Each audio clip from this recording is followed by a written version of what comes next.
How's it going, everyone? I've got the ultimate Forza Horizon 2 car build for you today.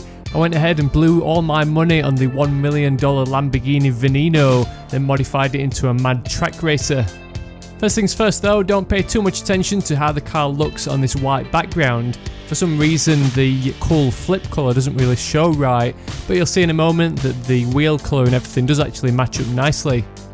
When I was browsing through the rivals times, I noticed that a lot of the top S2 class times people were putting down were all using the Lambo Veneno, so I was intrigued to see how this thing performed when it was fully kitted up with race spec upgrades. I had to be careful with some upgrades though, because things like the engine and aspiration swaps would send it over to X spec in the performance index, which means you can't run it in those S2 rivals races. But the result is a 7 litre naturally aspirated V12 reading at 860 horsepower, coming out at 995 on the PI scale. Being a Lamborghini, it looks pretty mad to begin with, but I did a few little tweaks to customise it slightly, including a metal flake paint job mixing a bright turquoise with a lilac-y purple to create a cool flip. Then I added a carbon hood to match the plethora of carbon that appears elsewhere on this car as standard. Then as a finishing touch, I found this nice set of Wed Sport SA97 wheels, which come with a complementing blue lip around the edge of the rim, which matches nicely with my bluey turquoise paint job.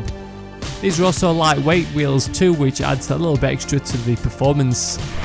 I then took this to one of the rivals races to see how my time compared to the leaderboard. Where a lot of those fast players seem to be using traction control, I kept all my assists off, but being a semi-auto car with paddle flaps, I set the transmission to manual rather than my usual manual with clutch in order to use the built-in paddles on my Thrustmaster wheel. I can't say I beat any top times, I still need to shave a full 30 seconds off my lap, so I don't know how these players are doing it. It would be interesting to see if they used a wheel or a controller. It would be also interesting to see how much corner cutting they did, which I think is one of the downsides to Forza Horizon 2 when it comes to the competitive side of it. But I'll leave you now with the rest of my track time so you can admire the sound, performance and look of this thing. So as always, thanks for watching, I'll catch you all later.